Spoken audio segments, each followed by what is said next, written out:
wabarakatuh. Waalaikumsalam warahmatullahi Ya, wabarakatuh. terima kasih Pak atas waktu yang diberikan ke saya untuk menghubungi Bapak terkait dengan rencana bagian kami, yaitu tentang kesadaran murid. Kami punya Prakasa Perubahan itu menanamkan kepedulian murid terhadap lingkungan sekolah melalui program peduli kebersihan dengan olah sampah Pak. Mudah-mudahan kedepannya itu dengan Prakasa Perubahan ini siswa bisa memiliki profil pelajar.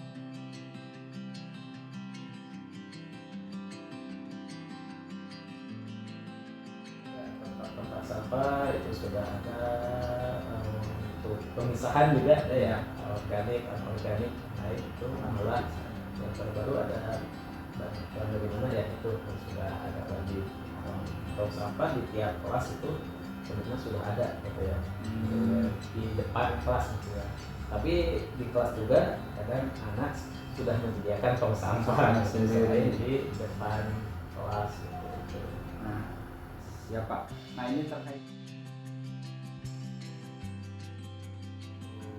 perlibatan siswa dalam untuk jadwal tiket, biasanya mereka rebukan ya. Oke, kesepakatan kelas ya Pak ya. Kesepakatan kelas di misalnya anak-anak ya itu mau dengan wali kelas lah itu, misalnya dengan wali kelas mereka apa KM-nya sendiri, sekretarisnya, atau memang langsung pemilihan siapa maunya sesuai jadwal masing-masing, maunya di hari apa gitu ya. Siap, berarti memang sudah terbentuk voice atau sesuai keinginan siswa ya Pak ya.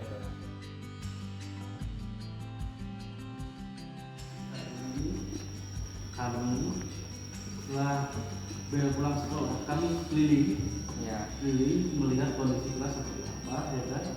Dan yang kedua, kami menginstruksikan kepada KM atau petugas kelas itu untuk selalu membersihkan dan merapikan kelasnya masing-masing supaya besok pagi dipakai kembali untuk mereka itu nyaman.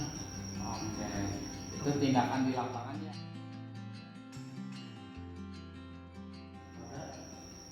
Semua peserta didik ya kan, tidak ada sampah ya, non-organik itu ada tempatnya masing-masing. Misalnya kita suruh menempatkan di sini untuk khusus buat orang tua, ini yang sampah plastik, ini yang sampah bekas nasi di sana, penempatan di sana gitu. Nah, itu untuk beberapa aja itu kan. Ya, betul. Terus untuk yang lainnya, tapi ya saat ini kami belum bisa mencapai ke semua itu karena belum ada keseragaman dan kebersamaan. belum ada keseragaman dan Ya, keseragaman belum ada, tapi harus satu kan, harus bisa langsung didulukan. butuh kolaborasi gitu. Harus kompak. Membutuhkan kolaborasi ya.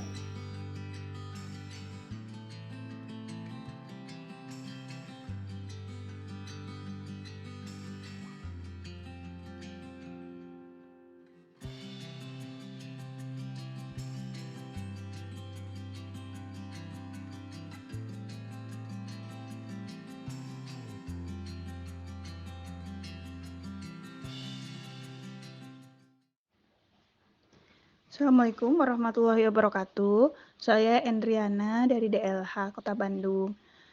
Baik, akan saya coba jelaskan dulu. Pengelolaan sampah ini terdiri atas pengurangan dan penanganan. Pengurangan itu merupakan upaya pengelolaan sampah yang dilakukan sebelum terjadinya sampah. Contohnya, pembatasan penggunaan kantong plastik, kemudian membudayakan penggunaan tumbler dan misting, lalu memanfaatkan dus bekas misalkan menjadi barang-barang yang lebih bermanfaat seperti tempat buku dan lain sebagainya. Sedangkan untuk penanganan itu ya upaya pengelolaan sampah juga, tapi setelah terjadinya timbulan sampah, yaitu mulai dari pemilahan, pewadahan, pengumpulan, pengolahan, pengangkutan, dan pemrosesan akhir. Jadi sampah ini bisa kita kelola berdasarkan jenisnya ya, yaitu sampah organik, anorganik, dan residu. Sampah organik ini merupakan sampah yang mudah terurai, contohnya sisa makanan dan sampah taman. Nah, pengolahannya bisa menggunakan berbagai teknologi, misalnya pengomposan, bata terawang, maggot DSF, biodigester, dan sebagainya. Lalu sampah anorganik recyclable, yaitu sampah yang masih punya nilai ekonomis seperti kertas, botol plastik, kaca, dan lain-lain. Biasanya kita bisa jual langsung recyclable ini berdasarkan jenisnya ke bank sampah unit atau bank sampah induk, dan bisa juga langsung ke bandar atau lapak. Namun jika kita ingin untuk melakukan program untuk sampah anorganik recyclable ini tanpa harus jual, juga bisa diberikan sebagai sedekah sampah ke petugas pengumpul sampah. Dan kemudian jenis terakhir yaitu sampah yang sudah nggak bisa dilakukan pengolahan lagi ya, sudah tidak bisa dimanfaatkan lagi. Ini disebutnya sebagai residu. Nah, di Kota Bandung sendiri ini sudah ada upaya untuk memasifkan pengelolaan sampah melalui program Kang Pisman. Program ini sebetulnya merupakan kearifan lokal dari 3R ya, seperti kita ketahui bersama ya, 3R ini reuse, reduce, recycle. Nah, ini dibahasakan secara lokal jadi Kang Pisman. Nah, ini singkatan ya, yaitu kurangi, pisahkan, dan manfaatkan sampah. Jadi sedapat mungkin sampah itu bisa dikelola sejak dari sumber. Lebih banyak yang bisa dimanfaatkan dan lebih sedikit lagi sampah yang diangkut ke TPA. Nah, program Kang Pisman ini juga bersinergi dengan program Adiwiyata yang biasanya diterapkan di sekolah, yaitu sekolah berbudaya lingkungan. Karena di sini ditanamkan nilai-nilai cinta lingkungan kepada siswa ya, kemudian juga stakeholder yang ada di sekolah seperti guru juga ya, kemudian petugas kantin misalnya, terus ada penjaga sekolah, petugas kebersihan, dan lain sebagainya. Nah, ini harus semuanya berkolaborasi supaya bisa mewujudkan sekolah yang memang bisa nyaman, bersih, indah, kemudian sehat juga ya, dan berkelanjutan, itu yang paling penting.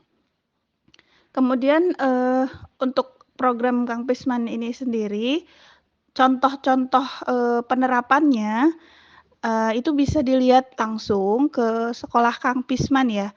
Sekolah Kang Pisman ini bisa dikunjungi langsung dari berbagai pihak, bisa dari sekolah, bisa dari komunitas, ataupun pribadi juga bisa ya ke sana. Kalau misalkan ingin tahu bagaimana penerapan langsung implementasi dari Kang Pisman ini, di sana ada beberapa contoh yang bisa dilihat.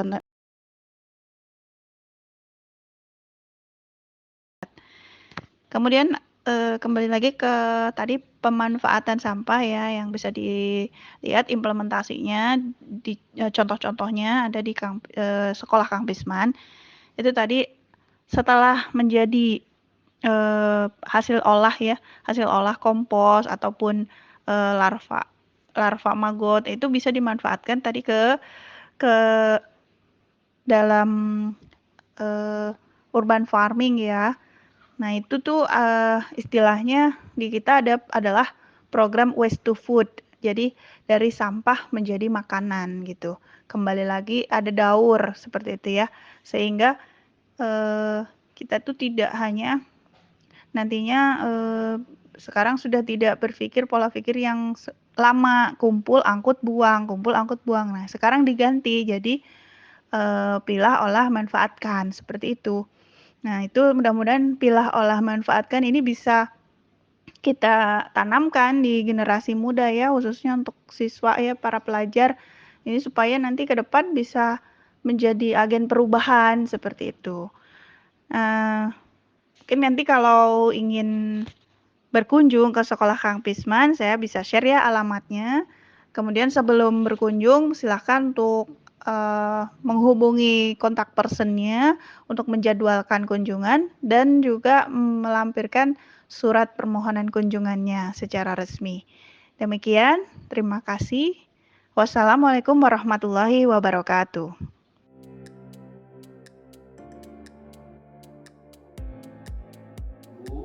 Sejauh mana kegiatan-kegiatan yang telah dilakukan di sekolah yang bisa menarik minat siswa yang sudah dilakukan, dan nanti apa sih aktivitas yang bisa menarik minat murid untuk lebih peduli terhadap kebersihan lingkungan sekolah. Gitu, Pak. Mangga. Jadi kalau saya ya, kalau diperhatikan anak-anak itu akan tumbuh rasa ingin untuk memelihara tempat dia belajar. Coba di kelas aja lah, atau di lab fisika. Itu kita tampilkan beberapa informasi, misalkan di Jepang itu anak sendiri membersihkan ruang kelasnya, laboratoriumnya ketika setelah dipakai. Itu ada video. Nah, itu tampilkan aja video itu. Yang kedua, kalau saya memberikan stimulus ya. Nah, ternyata di belahan dunia lain, terutama daerah yang berteknologi tinggi, ternyata terhadap kebersihan itu nomor 1. Gitu. Coba nanti lihat di YouTube, itu dari anak SD ya, sekarang dasar masalah. Di sana dia sudah terbiasa. Kalau di sini di SMA 1 itu, kalau saya selalu mengingatkan anak-anak ketika sudah menggunakan lab atau di kelas itu disarankan agar meja atau kursi yang telah mereka gunakan itu dibersihkan. Sehingga terlihat gimana sih kalau misalkan kelas atau laboratorium atau itu kan tidak nyaman, tapi ketika bersih itu mereka nyaman ya.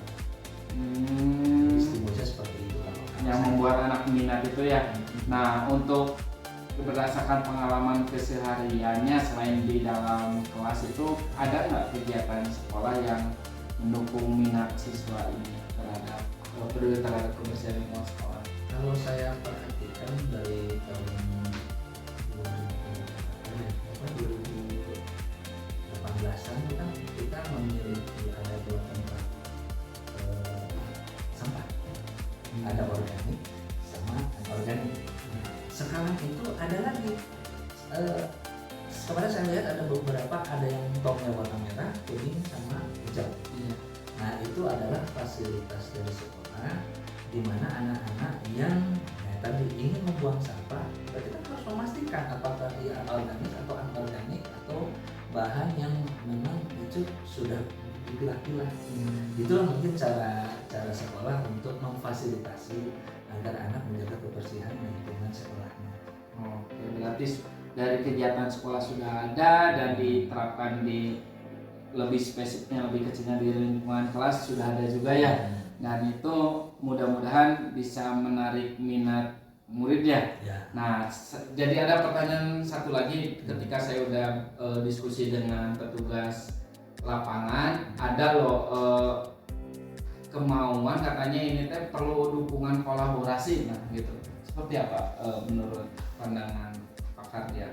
Kalau kolaborasi di sini itu pernah terjadi di tahun berapa ya? Yang saya pernah ngalamin setiap kelas itu dilombakan. Oh, nah itu kan kalau yang menang dari perlombaan hadiahnya mah nggak seberapa sih sebenarnya. Tapi bagaimana memotivasi masing-masing kelas agar kelasnya itu bersih. Nah, tidak penilaian. Makanya sekarang tidak berjalan lagi. Padahal waktu sebelumnya itu ada, karena waktu itu juga saya sebagai wali kelas mengetahui bahwa kelas akan dinilai kebersihannya, kerapihannya dan lain sebagainya. Mungkin nanti sekolah akan mencanangkan atau merencanakan di mana ada waktu khusus, misalkan seperti acara akhir tahun aja atau mau akhir semester misalkan diadakan lomba kebersihan. Nah, ini tujuannya itu tadi ingin menumbuhkan rasa anak cinta kepada kelasnya, lingkungan sekolah.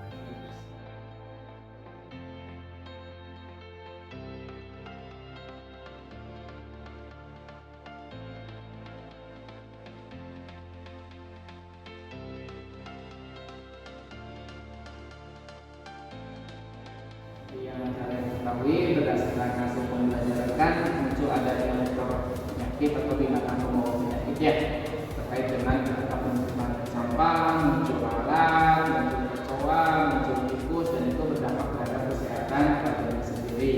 Nah, kebetulan kalian siswa yang memiliki mungkin berpikir kritisnya tinggi, kami ingin nanya kegiatan apa saja saja yang membuat Anda itu tertarik atau memiliki minat agar kebersihan sampah?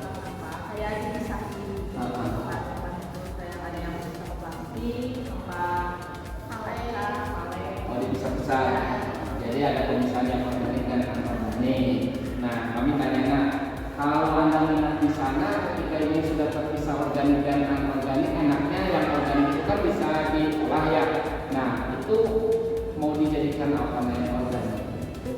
Pupuk. Berarti Anda ketika ingin dijadikan pupuk perlu compostingnya kan ya? Menurut Anda ketika kita menerapkan composting di sekolah jalan atau tidak? Jalan.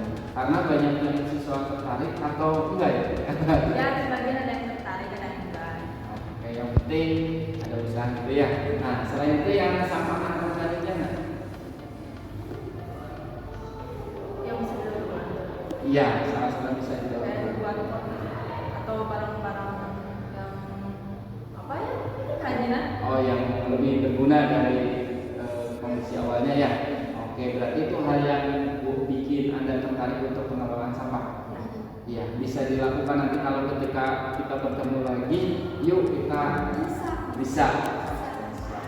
Terima kasih ya Nak atas kesempatannya, semoga benar apa yang Anda katakan dan dapat dilakukan. Assalamualaikum warahmatullahi wabarakatuh. Assalamualaikum warahmatullahi wabarakatuh. Demikianlah aksi nyata yang telah saya lakukan terkait dengan perencanaan Bagja dari tahapan B buat pertanyaan dan tahapan A yaitu ambil pelajaran. Mengapa saya mengambil kajian yang terkait dengan kesadaran siswa terhadap pengelolaan sampah yang berdampak terhadap kebersihan lingkungan sekolah, yaitu karena berdasarkan observasi kondisi sekolah terkait dengan kebersihan yang keterlibatan siswanya itu kurang, menjadikan sangat memprihatinkan. Oleh karena itu kami mengambil Bagja yang seperti ini. Kemudian bagaimana perasaan saya ketika melaksanakan kegiatan pada tahap B dan A, sungguh luar biasa, dan dari sana kita bisa merasakan, bisa menilai, dan bisa berpikir keras bagaimana agar perencanaan itu bisa terwujud. Kemudian pembelajaran apa yang bisa saya ambil? Ternyata untuk meningkatkan kesadaran murid terhadap kebersihan lingkungan terkait dengan pengelolaan sampahnya itu butuh perjuangan. Dalam artian kita bagaimana bisa berkolaborasi dengan manajemen kepala sekolah, salah satunya yaitu staf atau wakaseknya, kemudian para guru, dan kemudian pihak-pihak yang terkait yang salah satunya kami gabungkan atau kolaborasikan dengan Dinas Lingkungan Hidup Kota Bandungnya. Nah, apa yang akan saya lakukan untuk kedepannya berdasarkan informasi dari kegiatan aksi nyata, yaitu kami dapat informasi salah satunya pentingnya pelibatan murid dalam kegiatan sekolah. Dalam bentuk apa? Dalam bentuk kita bisa merencanakan, bisa melaksanakan program jika ada keterlibatan murid. Dalam bentuk apa? Salah satunya kolaborasi, dan ada pesan dari Dinas Lingkungan Hidup untuk menggali potensi siswa dalam pengelolaan sampah, yaitu kita bisa berkunjung atau meniru atau melakukan praktek baik yang telah dilakukan oleh Dinas Lingkungan Hidup. Demikianlah pesan penting dalam kegiatan aksi nyata terkait dengan Bagja yang telah saya lakukan untuk tahapan B dan A. Assalamualaikum warahmatullahi wabarakatuh.